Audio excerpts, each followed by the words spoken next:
नमस्कार दोस्तों, एवाईपाई online classes में आप सभी का स्वागत है। आज हम जनरल साइंस से संबंधित क्वेश्चनों के बारे में चर्चा करेंगे, जो आने वाले सभी एग्जाम के लिए महत्वपूर्ण है, क्योंकि जनरल साइंस का टॉपिक एक ऐसा टॉपिक है जिससे संबंधित क्वेश्चन सभी एग्जामों में पूछे जाते हैं। तो ये टॉपिक इम्पोर्टेंट होता है, तो आप इस वीडियो को पूरा देखें और बिना स्किप किए। तो यदि आपने हमारे चैनल को अभी तक सब्सक्राइब नहीं किया है तो प्लीज़ सब्सक्राइब करें और बेल आइकन दबाना नहीं भूलें। और मैं आपको बता दूं, यदि आपने अभी तक हमारी और वीडियो को नहीं देखा है तो उसकी लिंक डिस्क्रिप्शन में मिल जाएगी, तो वहाँ से जाकर आप चेक कर लें। तो शुरू करते हैं। पहला प्रश्न। और हाँ दोस्तों, मैं आपको बता दूं, ये जो सभी साइंस के जो जनरल साइंस के जो जितने भी प्रश्न हैं उनके बारे में जितने भी चर्चा करेंगे, वो सभी प्रीवियस ईयर में आए हुए मोस्ट इंपॉर्टेंट क्वेश्चनों को एकत्रित करके ये वीडियो बनाई जा रही है। तो आप इस वीडियो को पूरा देखें।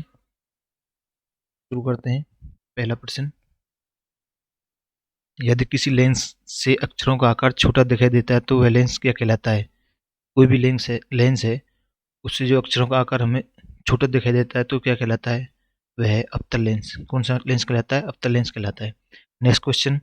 तारे टिमटिमाते हैं, तारे क्यों टिमटिमाते हैं? तो इसका राइट आंसर क्या होगा? अपवर्तन के कारण।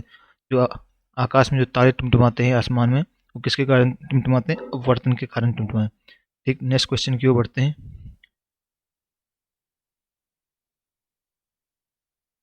Next question. निम्नलिखित में से कौन एक आवेश रहित कण है?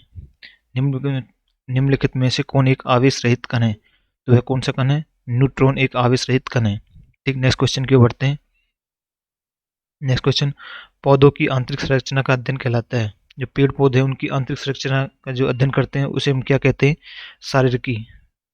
नेक्स्ट क्वेश्चन की ओर बढ़ते हैं। निम्न में से किस रंग का अपवर्तनांक सबसे अधिक होता है? निम्न में से किस रंग का अपवर्तनांक सबसे अधिक होता है? वह कौन सा रंग है? बैंगनी रंग है। बैंगनी रंग का अपवर्तनांक सबसे अधिक होता है। नेक्स्ट क्वेश्चन की ओर बढ़ते हैं। सॉर्स क्या है? सार्स क्या है? तो इसका राइट आंसर होगा विषाणु जनित रोग एक सार्स है। ठीक, नेक्स्ट क्वेश्चन की ओर बढ़ते हैं। लाफिंग गैस का रासायनिक नाम क्या है? लाफिंग गैस का रासायनिक नाम क्या है? तो इसका राइट आंसर क्या होगा? Nitrous oxide. Nitrous oxide laughing gas का रासायनिक नाम है। तो दोस्तों, इस प्रकार के क्वेश्चन प्रत्येक एग्जाम में पूछे जाते हैं, क्योंकि रासायनिक नाम पूछेगा या फिर उसके वैज्ञानिक का नाम पूछेगा। इस प्रकार के क्वेश्चन, ये सभी प्रकार के क्वेश्चन इस टॉपिक में हमने लिए हैं। जो प्रीवियस ईयर में आए क्वेश्चनों में से मोस्ट इंपोर्टेंट क्वेश्चन उनके बारे में देखना है। Next question. आर्किड में विलोमन उत्तक पाया जाता है। ऑर्किड में विलोमन उत्तक पाया जाता है किसमें? मूलों में। ठीक, नेक्स्ट क्वेश्चन की ओर बढ़ते हैं। Next question. न्यूटन का पहला गति नियम संकल्पना देता है, यानी कि न्यूटन का जो पहला गति नियम है वह हमें क्या संकल्पना देता है? जड़त्व का नियम के बारे में बताता है। नेक्स्ट क्वेश्चन की ओर बढ़ते हैं। समुद्र की गहराई नापने के लिए कौन सा उपकरण प्रयोग किया जाता है? जो समुद्र की गहराई को नापने के लिए कौन से उपकरण का प्रयोग किया जाता है? तो इसका राइट आंसर को फेदोमीटर का प्रयोग किया जाता है। ठीक, नेक्स्ट क्वेश्चन की ओर बढ़ते हैं। कंप्यूटर की आईसी चिप किस पदार्थ की बनी होती है? कंप्यूटर की आईसी चिप किस पदार्थ की बनी होती है? तो इसका राइट आंसर होगा सिलिकॉन की। किसकी? सिलिकॉन की बनी होती है। तो दोस्तों, ये मिस्टेक से बाई मिस्टेक कंप्यूटर का एक क्वेश्चन डल गया है, चिंता न करें, ये गलती दोबारा नहीं होगी। Next question. वह काल्पनिक रेखा जो फोकस एवं पोल से गुजरते हुए गोलाकार दर्पण पर पड़ती है वह कहलाती है। क्वेश्चन को दोबारा ध्यान से पढ़िए, लेंस से संबंधित क्वेश्चन है ये टॉपिक से। वह काल्पनिक रेखा जो फोकस व पोल से गुजरते हुए गोलाकार दर्पण पर पड़ती है वह कहलाती है। यानी कि कोई भी लेंस है इस प्रकार का, कोई सा भी लेंस लीजिए, उसमें ये देखते हैं, ये होगा फोकस, ये फोकस होगा यहाँ, यह मान लेते हैं। इससे होकर जो पोल से होकर गुजरती है तो इसे क्या कहते हैं? मुख्य अक्ष। ये है मुख्य अक्ष। ठीक, मुख्य अक्ष से होकर गुजरती है कौन सी? फोकस एवं पोल से गुजरने वाली गोलाकार दर्पण पर पड़ती है। नेक्स्ट क्वेश्चन की ओर बढ़ते हैं। अगर किसी वस्तु का फोकस अवतल दर्पण पर पड़ता है तो उसकी छाया कैसी बनेगी? यदि किसी वस्तु का फोकस अवतल दर्पण पर पड़ता है तो उसकी छाया कैसी बनेगी? अनंत पे जाके बनेगी छाया। ठीक, नेक्स्ट क्वेश्चन। वह धातु जो अम्ल एवं क्षार के साथ क्रिया करके हाइड्रोजन निकालती है, वह धातु जो एसिड और बेस, इंग्लिश में इसका नाम है, अम्ल एवं क्षार के साथ क्रिया करके हाइड्रोजन निकालती है, कौन सी है? जिंक। क्या है? जिंक। नेक्स्ट क्वेश्चन की ओर बढ़ते हैं। जीव विज्ञान शब्द का प्रयोग सर्वप्रथम किसने किया? तो जीव विज्ञान शब्द है, इसका सर्वप्रथम किसने किया था? लेमार्क और ट्रेविरेनस ने जीव विज्ञान शब्द का सर्वप्रथम प्रयोग किया गया था। क्योंकि हमने जो जितने भी क्वेश्चन है जो प्रीवियस ईयर में से जो मोस्ट इंपोर्टेंट क्वेश्चन जो एग्जाम आने वाले एग्जाम में आने के चांस हैं उनको लेके आए हैं। तो आप इस वीडियो को पूरा देखें और अपने दोस्तों को शेयर करें जिससे उनको भी कुछ लाभ हो। नेक्स्ट क्वेश्चन, कार्य का मात्रक, एसआई यूनिट ऑफ वर्क, तो इसकी क्या होगी? जूल। मात्रक से संबंधित क्वेश्चन पूछता है। प्रकाश वर्ष की इकाई है, प्रकाश वर्ष किसकी इकाई है? यह दूरी की इकाई मानी गई, प्रकाश वर्ष। नेक्स्ट क्वेश्चन की ओर बढ़ते हैं। एक ही प्रकार के परमाणुओं से मिलकर बना पदार्थ कहलाता है। एक ही प्रकार के परमाणु से मिलकर बना पदार्थ क्या कहलाता है? तत्व। क्या कहलाता है? वो तत्व कहलाता है। नेक्स्ट क्वेश्चन की ओर बढ़ते हैं। आलू में मोजेक रोग का कारक तत्व है। जो आलू है उसमें मोजेक रोग का कारक तत्व क्या है? विषाणु। ठीक। नेक्स्ट क्वेश्चन, गोबर गैस में मुख्यतः कौन सी गैस होती है? गोबर गैस में मुख्यतः कौन सी गैस होती है? तो इसका राइट आंसर होगा मीथेन, गोबर गैस में मुख्य गैस होती है। नेक्स्ट क्वेश्चन की ओर बढ़ते हैं। लाइकेन मिश्री जीव है। जो लाइकेन मिश्री जीव है जो बने होते हैं, किससे बने होते हैं? लाइकेन है कवक और शैवाल से बने हुए होते हैं। ठीक। नेक्स्ट क्वेश्चन की ओर बढ़ते हैं। शरीर का तापक्रम कहाँ नियंत्रित होता है?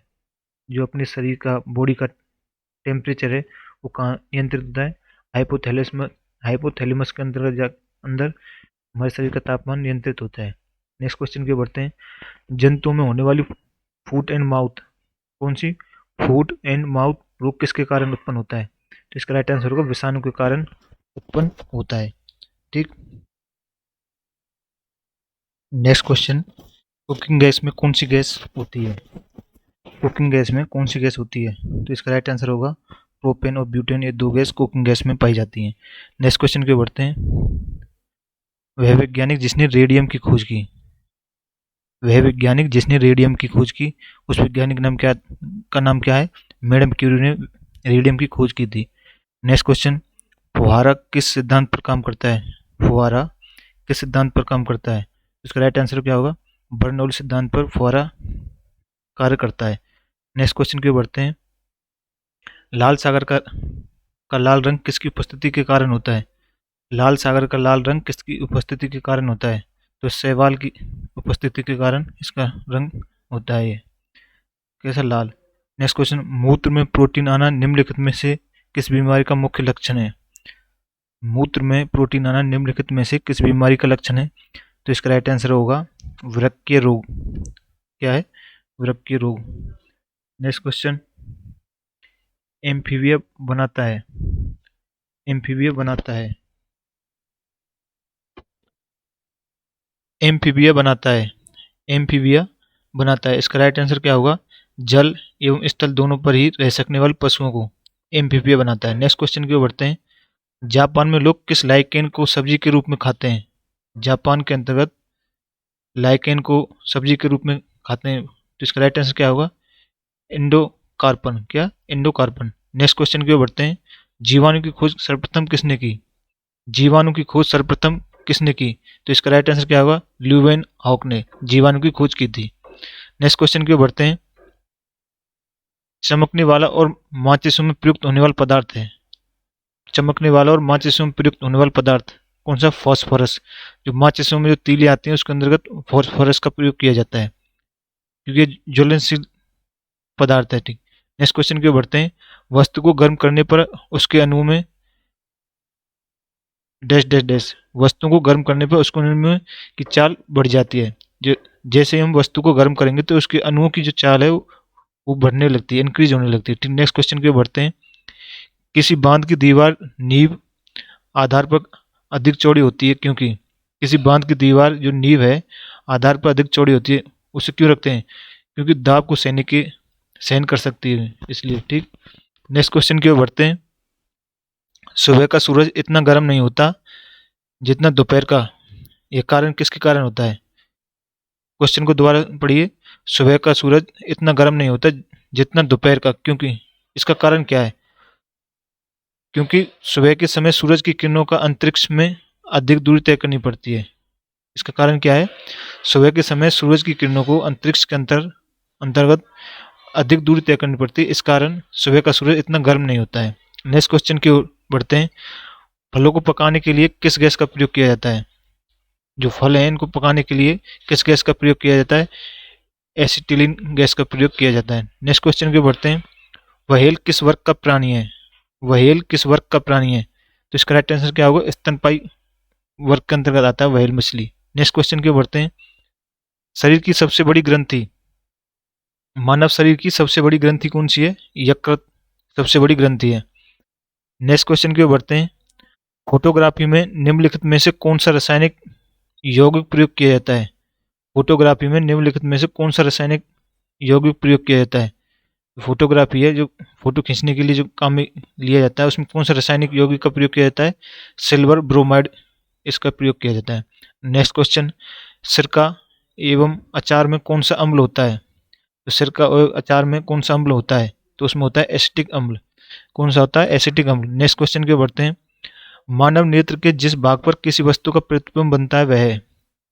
मानव नेत्र के जिस भाग पर किसी वस्तु का प्रतिबिंब बनता है वह है? तो वह रेटिना और दृष्टिपटल पर। मनुष्य की आंखों से जो प्रतिबिंब बनता है दिखाई दे, वह रेटिना और दृष्टिपटल पर बनता है। नेक्स्ट क्वेश्चन की ओर बढ़ते हैं। एनो एनोमोमीटर का क्या मापने में काम आता है? एनोमोमीटर क्या मापने के काम आता है? तो इसका राइट आंसर होगा पवन के वेग को मापने में काम आता है। ठीक। नेक्स्ट क्वेश्चन की ओर बढ़ते हैं। द्रव का वाष्पीकरण होता है। द्रव का वाष्पीकरण किस कारण होता है? क्वथनांक के कारण द्रव का वाष्पीकरण होता है। नेक्स्ट क्वेश्चन की ओर बढ़ते हैं। जीवाश्मों की आयु निर्धारित करने के लिए कौन सी विधि अपनाई जाती है? जीवाश्मों की आयु निर्धारित करने के लिए कौन सी विधि अपनाई जाती है? तो वह कार्बन डेटिंग विधि। कौन सी? कार्बन डेटिंग विधि का प्रयोग किसके लिए किया जाता है? जीवाश्मों की आयु निर्धारित करने के लिए किया जाता है। नेक्स्ट क्वेश्चन की ओर बढ़ते हैं। पानी से भरी डॉट लगी बोतल जमने पर टूट जाती है क्यों? पानी से भरी हुई डाट लगी हुई बोतल जमने पर टूट जाती है क्यों? इसका कारण क्या है? तो इसका आंसर होगा जमने पर जल का आयतन बढ़ जाता है। किस कारण? आयतन बढ़ने के कारण वह टूट जाती है। नेक्स्ट क्वेश्चन की ओर बढ़ते हैं। मनुष्य में मुख्य श्वसन अंग क्या है? मनुष्य के अंतर्गत मुख्य श्वसन अंग क्या है? फेफड़ा। फेफड़ों के द्वारा वह मुख्य श्वसन अंग है। Next question. थर्मस प्लास्टिक की आंतरिक दीवारें चमकीली होती हैं। थर्मस प्लास्टिक की आंतरिक दीवारें चमकीली होती हैं किस कारण होती हैं? विकिरण द्वारा होने वाली ऊष्मा हानि को रोकने के लिए। किसके लिए? विकिरण द्वारा होने वाली ऊष्मा से हानि को रोकने के लिए की जाती है। Next question. लालटेन में मिट्टी का तेल बत्ती में किसके कारण चढ़ जाता है? लालटेन में मिट्टी का तेल बत्ती में किसके कारण चढ़ जाता है? तो इसका आंसर क्या होगा? किसी तत्व के कारण। किसके कारण तेल चढ़ता है? किसी तत्व के कारण। नेक्स्ट क्वेश्चन के बढ़ते हैं। तितलियों का अध्ययन कहलाता है। तितलियों का अध्ययन क्या कहलाता है? तो इसका राइट आंसर होगा लैब्डेटेरियोलॉजी। कौन सा? लैब्डेटेरियोलॉजी कहलाता है तितलियों का अध्ययन। नेक्स्ट क्वेश्चन के बढ़ते हैं। बॉल पेन किस सिद्धांत पर कार्य करता है? बॉल पेन किस सिद्धांत पर कार्य करता है? इसका राइट आंसर क्या होगा? पृष्ठीय तनाव पर कार्य करता है। नेक्स्ट क्वेश्चन की ओर बढ़ते हैं। फाउंटेन पेन किस नियम पर काम करता है? फाउंटेन पेन किस नियम पर कार्य करता है? तो इसका राइट आंसर होगा कीशका क्रिया। कीशका क्रिया पर कार्य करता है। कौन सा पेन? Fountain pen. इससे पहले कौन सा पेन के बारे में पूछा गया था? बॉल पेन के बारे में, जो पृष्ठीय तनाव पर काम करता है। नेक्स्ट क्वेश्चन, आज का लास्ट क्वेश्चन। नींबू एवं नारंगी में कौन सा अम्ल होता है? नींबू एवं नारंगी में कौन सा अम्ल पाया जाता है? तो इसका राइट आंसर क्या होगा? साइट्रिक अम्ल पाया जाता है। तो ये थे आज के जनरल साइंस से संबंधित क्वेश्चन। मिलते हैं हम नेक्स्ट वीडियो में, सेकंड पार्ट लेके आएंगे। यदि आपने हमारे चैनल को अभी तक सब्सक्राइब नहीं किया, प्लीज़ सब्सक्राइब करें, बेल आइकन दबाना नहीं भूलें और दोस्तों के साथ शेयर करें। धन्यवाद।